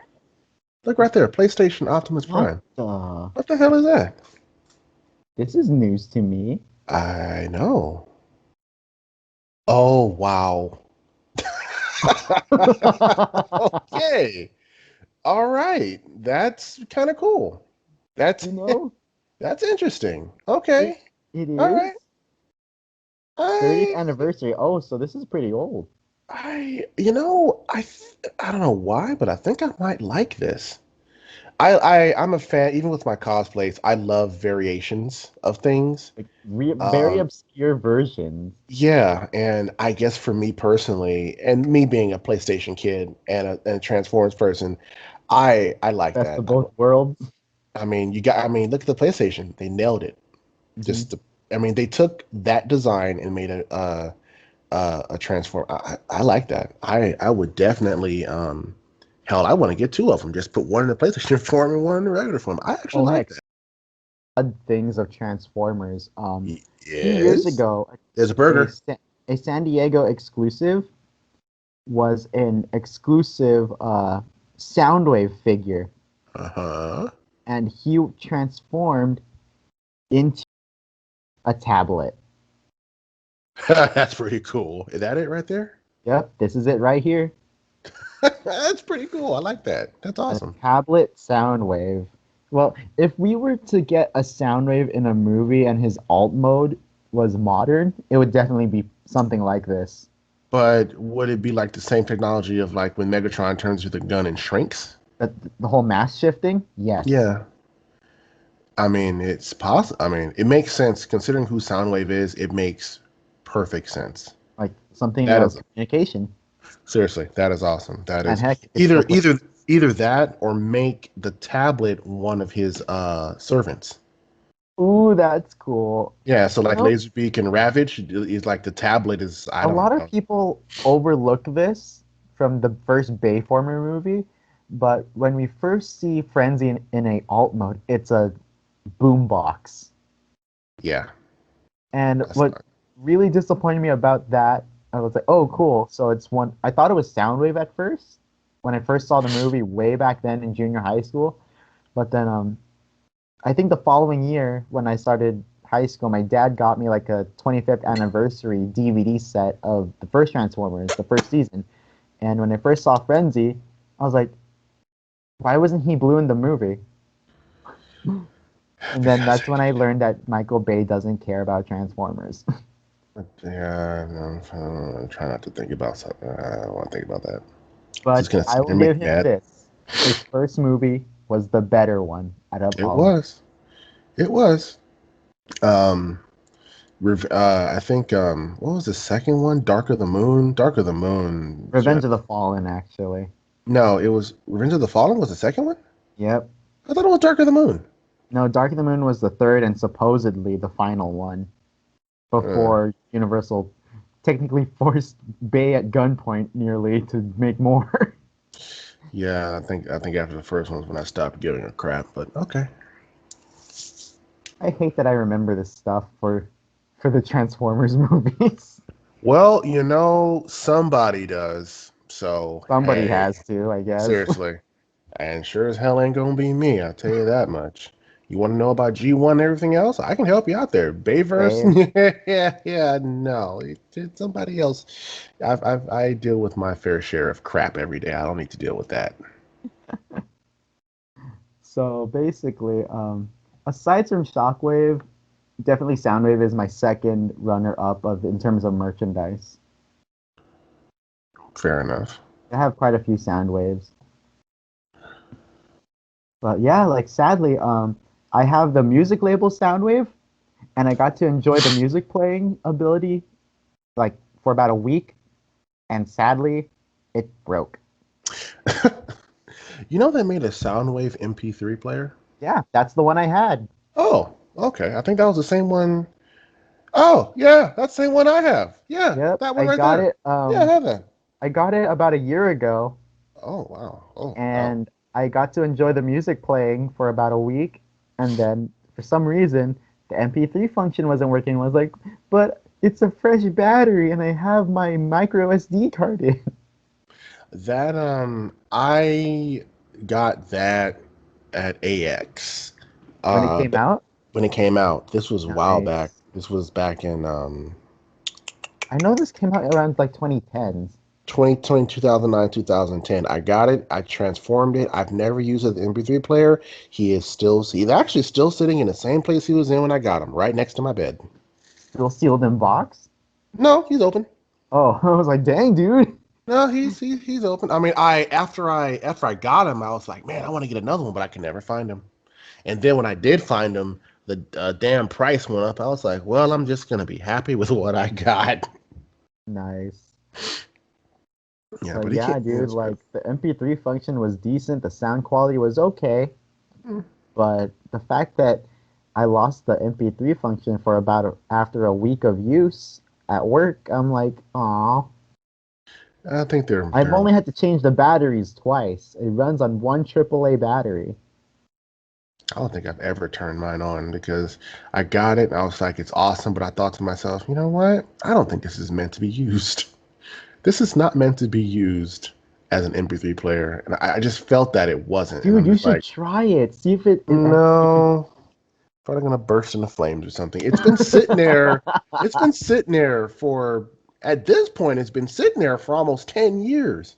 Dang. I mean, I dust all my stuff off, but it's been sitting in the same spot for 10 damn years. So I'm like, yeah, no. It's like trying to turn a car on you haven't turned on in like 10 years. There's a chance it'll turn on, there's a chance it won't. Then there's a chance the damn thing will blow up. So you know what? I'm not gonna take that chance. And not only that, after the year we've had, I'm not gonna be tempting fate with very many things anymore. It's not gonna burst into flames. It's gonna become sentient and become basically Ultron on you. Yeah, I don't really think I want that to happen because no. Oh man. Oh, speaking of Soundwave, like in Transformers Animated, Soundwave's alt form is what made me want to have like an XB for a car, and even now a Kia Soul. Okay. Because his alt mode was basically a Kia Soul or the Scion XB. Interesting. I literally wanted to get a blue Scion XB back in the day and have it done just like this. Those aren't too bad. I think I have a few of these from the animated series. Like I started Soundwave was collect. legit my only toy from the animated series. Uh, I collected a few of them because I think there are some that are coming out right now, and I'm trying to find an additional three where you can build another transformer when you buy them. And they're not too bad either. I got a Megatron, and I'll send you pictures, and you'll be able to Oh, see I them. think I know what figure line you're talking about. Yeah, because I got Megatron, the Shockwave, RC, um, some Is other it stuff. is it from Yes, Cyberverse line? Cyberverse. Yes, Yeah. yeah. I got quite a few of them from there, and I think it was Build a Figure, maybe. Yeah. Yeah, these with the different. Yeah, so I have a few of those. Oh, I need to get this Um, Prime. because oh, that's nice. Because And I when he's have shooting a blast from the Matrix, I need this. I know you do. My Because Prime I fanboys tell me, do it. oh, there it is. Click the Reddit thing right there to the right, Where? to the right. Oh, Yeah, yeah. So okay. yeah, so right now, I have the Bumblebee, the Okay. Grimlock, the Bumblebee, Gridlock, the Aelita or RC, the Shockwave, and the Megatron. Ew, Hot Rod. Yeah, but I think I need all of them to get all the pieces for that guy right there. You see This right next to dude? him? Yes. Because all of Okay. these, yeah, because you buy all of these, you get the pieces for that guy right there. Okay. Yeah, so Neat. right now I'm about, Bumblebee, Grimlock, uh, Megatron, Shockwave, yeah, and Alita, yeah. So all I need is Hot Rod, Prime, and RC. whoever. Oh No, wait, no, no, you need Hot Rod, I Prime, Prime and and whoever the hell that is. yeah, I this don't, I dude, don't, whoever that is. I don't recognize that one. I don't know who that I is. think it was only in this show. Probably so. I Yeah, don't know who that is, but I need those three, and then I'll have that. I definitely need the Prime and Shockwave. Eh, yes, you do. Oh, side I note, mean, going it's back to our only previous, logical that I get it. see what you did there. Ha ha ha ha ha ha Yeah. ha ha. Side note, going back to our last conversation about favorite Transformers. In terms of favorite Maximals, that would be Dinobot and Rhinox. Ooh, okay. Because Dinobot and Rhinox. Got it. once again, Rhinox was the engineer and the scientist, but true to form, they give the scientist a minigun. Nice. He gets two miniguns, and he has it's like wow, it's like giving Albert Einstein like a 50 caliber Beretta. It's like really. So I like how when it comes to like Transformer scientists, they literally give them like the most rigged out weapons output. Hmm. Then he's really strong. Like there's one episode where he goes crazy. He literally like goes absolutely insane and starts beating up all of the Predacons. It's hilarious. Nice. And then there's Dinobot because well, Dinobot's just a badass. Oh, speaking of Beast Wars, the upcoming side toy line for the upcoming series, they have this series called Kingdom, uh, yeah, Transformers Kingdom, Heard of and they those? do have a few Beast Wars figures coming out. Oh, From our last discussion, I told you about. They have Rat Trap coming out. They have Megatron and Optimus Primal. But they revealed another one. I don't know who this is. Vertebrake. that's new. Yeah, that's new. So it's like I thought I'd ask you about it. No, that's new. I don't know who the hell that is, and I don't like the design. It's just a skeleton of a bird. I really don't like the It design. looks something from Bayformers. Yeah, it The lack does. of color makes me not like it. I think the artist was definitely under the influence when they did that. I got excited for this one though, because when you told me in I think one of our very first episodes of the show, when we were talking about Duo Maxwell, and you said that Scott McNeil also voiced Rat Trap. I was like, wait, what? No. Scott McNeil voiced uh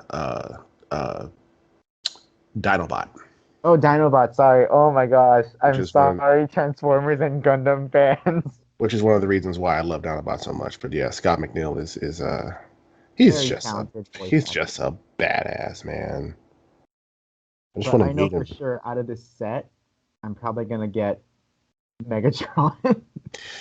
For me, like I remember when Beast Wars first came out because I'm old, and I remember the first generation of Beast Wars toys.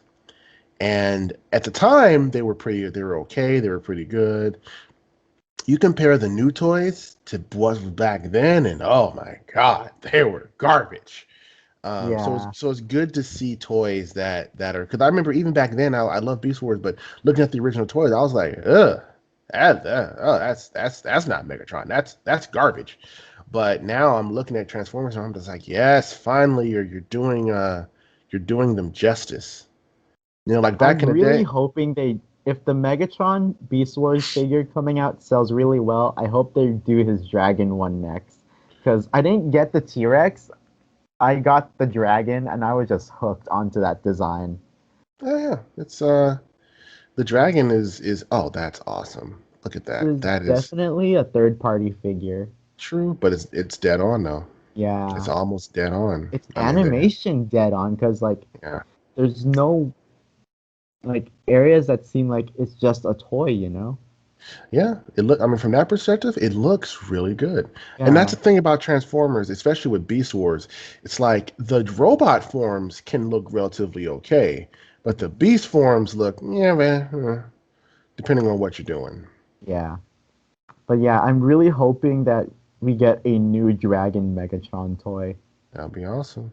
Also, when in Beast Machines, you see the Dragon Megatron in that new CGI, and Ooh, that you see it, like, I think twice in the series, hmm but it looks really good. It looks really good.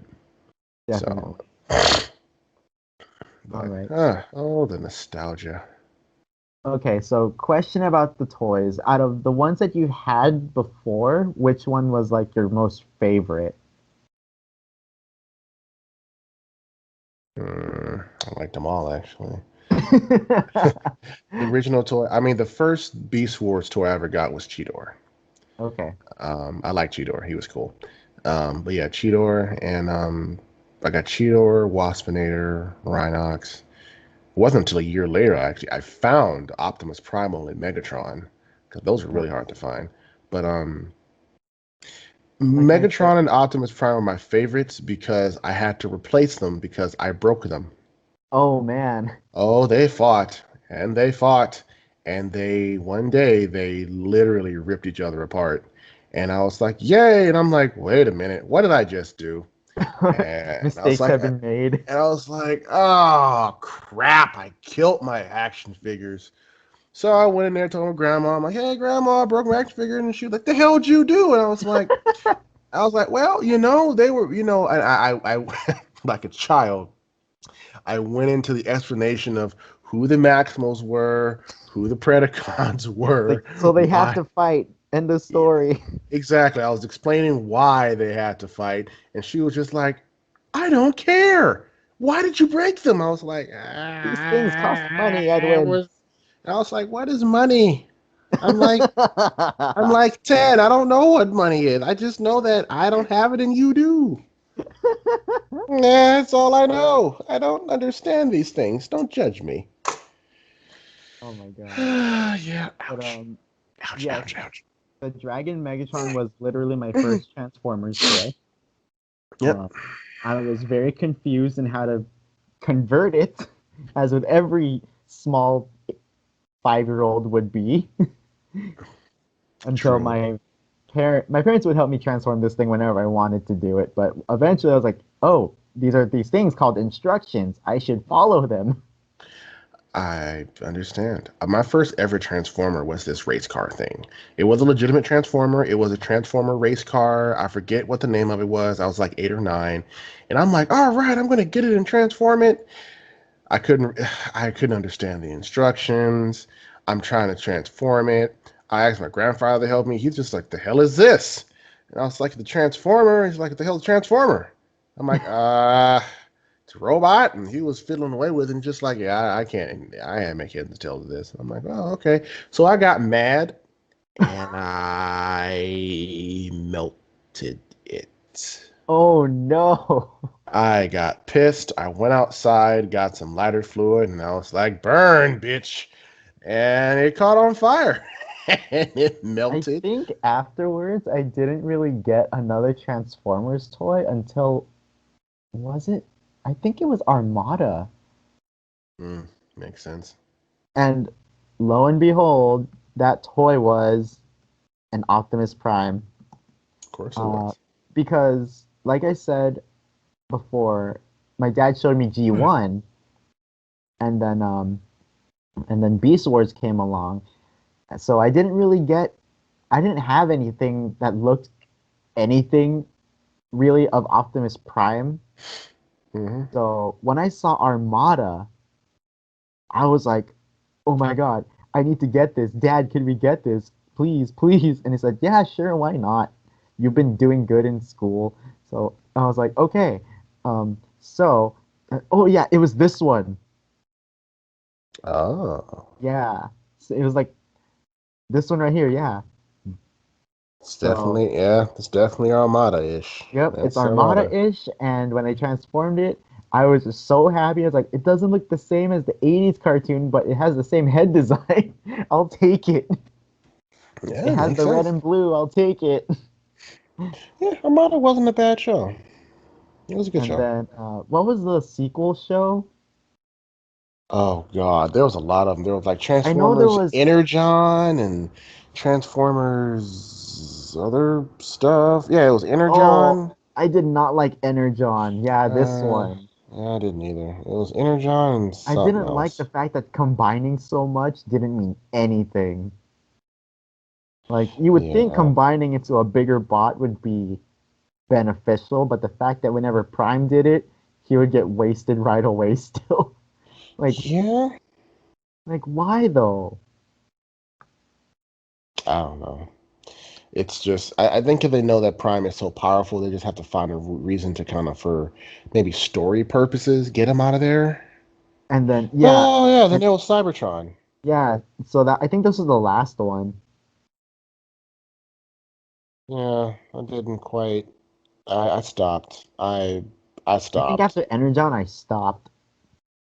Yeah, not only that, but the And animation for Transformers Cybertron was odd.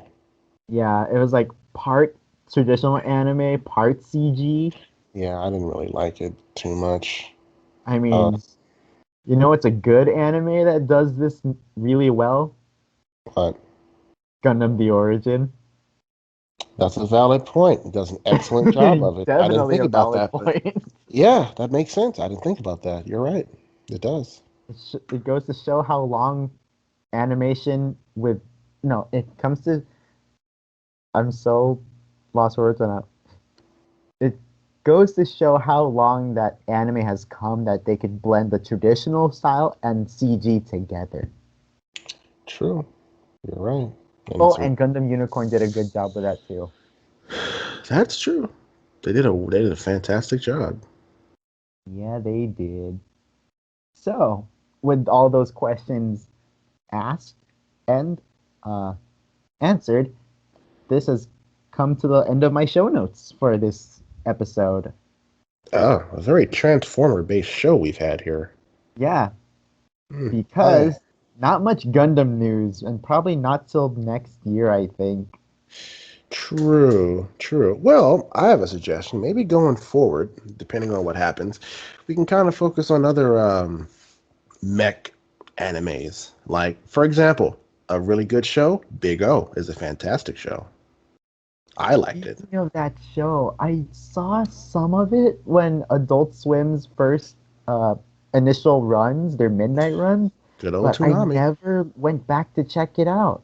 You should. It's a really good show. It's some of it's slow, some of it's long, and it's a very deeply story-driven show. But the mech. That's not what I'm looking for. Okay. Just graphs. There you go. All right. You're just That's describing new. this great anime, and then it's just graphs.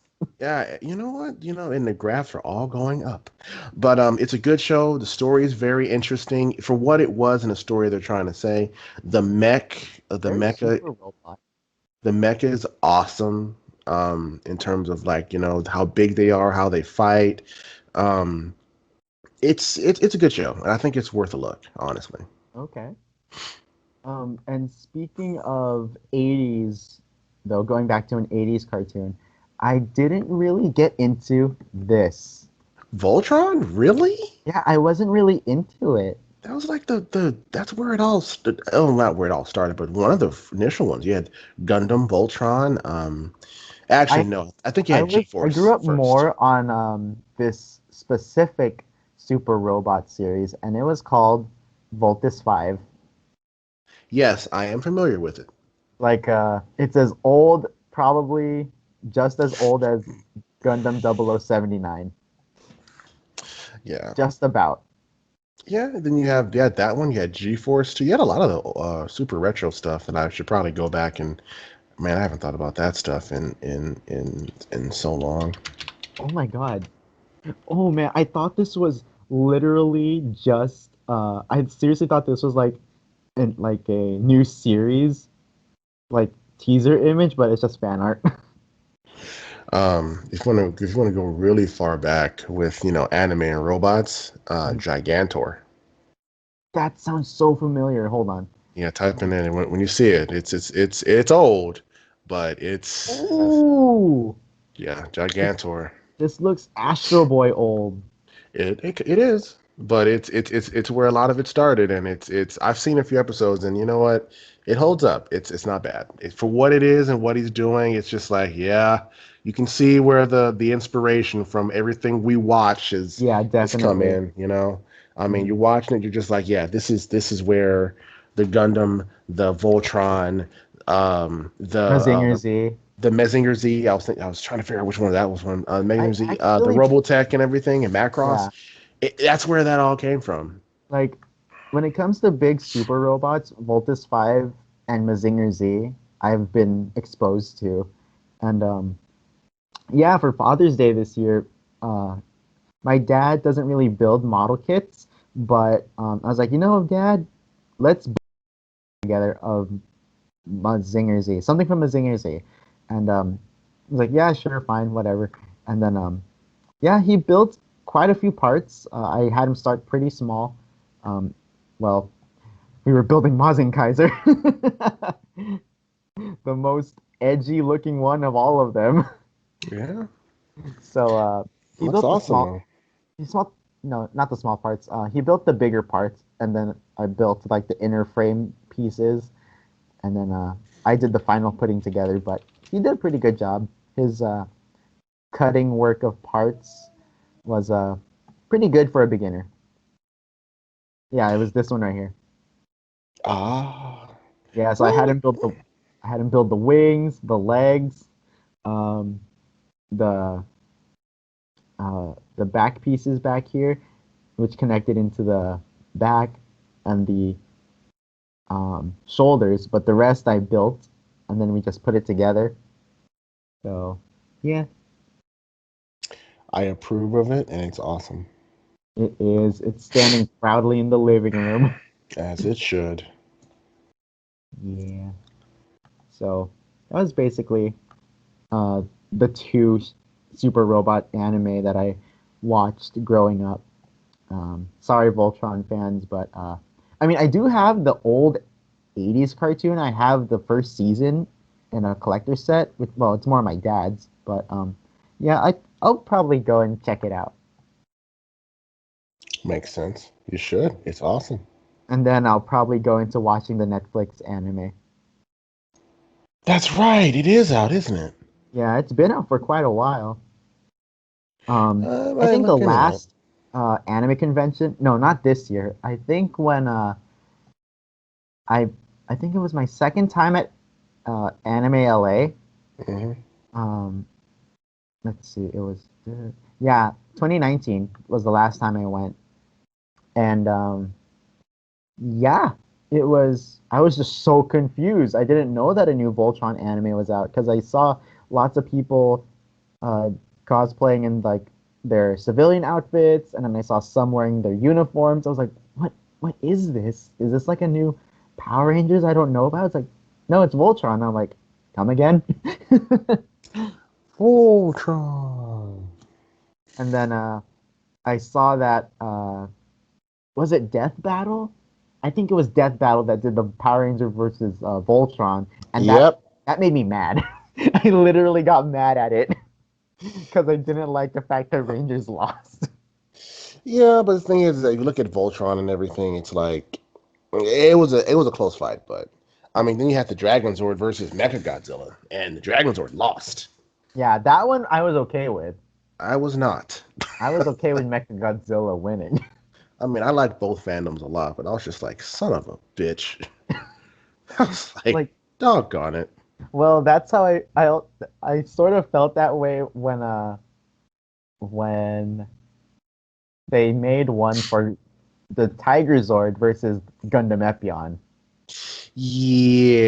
But then Yeah, looking back now, it's like, yeah, that makes sense. it does. Epion would win. Uh-huh. I So mean, it would. heck, it's so much smaller than the Tiger Zord.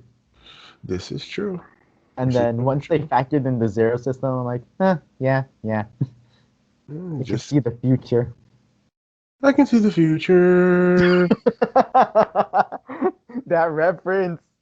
That wasn't that you know what that was just automatic. That was automatic. I didn't even think about it.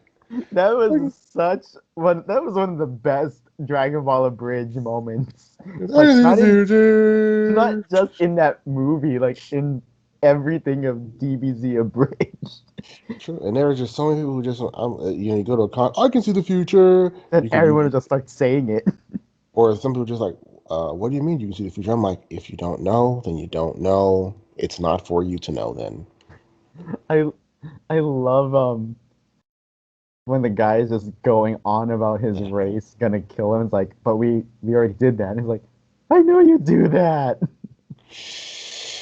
you gotta love it. And then freaking Vegeta referencing it. No one But goes no, to Frieza Planet 419, no one especially not ever. after how their race just miraculously repopulated. And it's just all Yeah. of that guy, like all Mhm. the men sound just like that, I can see the apparently. future. Gohan's the strongest in the universe, but he doesn't do crap. You know, they all sound like Oh him. God. Oh my goodness. I should just make one of those like my ringtones. It's like I can Oh see my the god. future. Oh damn. I Man, kind of I want to think we've rewatch that again. rambled on too long now. Yeah. Yeah. How long have we been going at this now? Uh, An hour, almost about 2 hours. 2 hours. Alrighty. Well, in total, You've been 2 hours, but recording. You've been recording for an hour and 50. okay. Alrighty. So I think we'll wind the show down. So we'll discuss amongst ourselves what series we will talk about next. Yeah. So, in case any big Gundam news pops up, that will take priority. But if not, well, my voice cracked. If not, um, we will go to another series, and we will surprise you all with that topic on the day the show comes out. That should be So, interesting. as always, this has been Off the Runner, a Gundam and Gunpla podcast. Subtitle: The Cybertron Cast. So, Robots. the Cybertron Cast, hosted by DJ Soundwave and Blaster. Um, oh, that's an Autobot that I forgot about. Blaster, the not Soundwave. Oh Oh, yeah, yeah, yeah. Oh, Sound Blaster. Yeah, no, not blast. Sound Blaster, just Blaster, the Autobot one. That was a Blaster Autobot. Yeah, I did I'll not show know you. this. Hold on. I You thought the just show want was coming Blaster. to an end. Marvin, you're rambling on like old men. I know, but this needs to be settled because I won't be able to sleep tonight. I know there was a Autobot named Blaster. I'm not making things up. You Well, gotta believe me. I'm seeing Sound Blaster, and when we saw Sound Blaster in the show, he wasn't very happy. Yeah. I do like that they gave Sound Blaster an actual origin for it's like, oh yeah, he's a failed shockwave experiment. Oh yeah, makes sense. But why was Yeah. he cloning Soundwave of all people? Have you seen Soundwave? It's like everyone should have a Soundwave. Oh, there is a G. Oh, there's a. Oh, look at that. I didn't know I that there was told a. you, I'm not making it up. I didn't say you were. I did not. This is. I did not know this. I didn't know that there was a Transformer named Blaster, an Autobot named Yeah, he Blaster. was Soundwave's arch nemesis. Yeah, I can see. Apparently so. I mean, what do they Like do? Like when Blaster they. was all into Wow. hip hop and rock. So when they transform to their regular forms, what do they do? Just turn the cassette tapes and just beat each other and just crash into each other? Yeah, yeah. Even better. Okay. The clashing of music. Naturally. Well, this is fascinating. I have learned something new. Alrighty, and with that said, for real this time, this has Are been you Off the Runner, a are you Gundam and sure? Gunpla podcast with a side note of Transformers. MVious Cosplay here as a host signing off, along with my co-host, Okay. BucketKnight359. Alright That's guys, see you me. next time. Later. Hi everybody, MVious Cosplay here again. Just wanted to say thank you all for viewing my content. If you want to support my YouTube channel, feel free to check out my Ko-Fi page. I will provide the link in the description below. Thank you all, and see you next time.